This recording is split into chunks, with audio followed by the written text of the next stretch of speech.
नाजरीन, एक और इस वक्त की सबसे बड़ी खबर। राजस्थान के दौसा में आज PTET का इम्तिहान।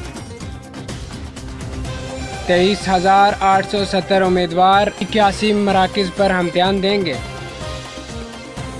15,096 उम्मीदवार दौसा के 54 मराकज़ पर इम्तिहान देंगे। ज़िला के दौसा, बांडीकुई और लासोट में इम्तिहानी मराकज़ कायम किए गए हैं। हर मराकज़ पर 2 पुलिस एहलकार तैनात, जिनमें एक खातून पुलिस एहलकार भी शामिल है। इम्तिहान में घड़ी, कैलकुलेटर, ब्लूटूथ मोबाइल ले जाने पर सख्त पाबंदी आयद की गई है।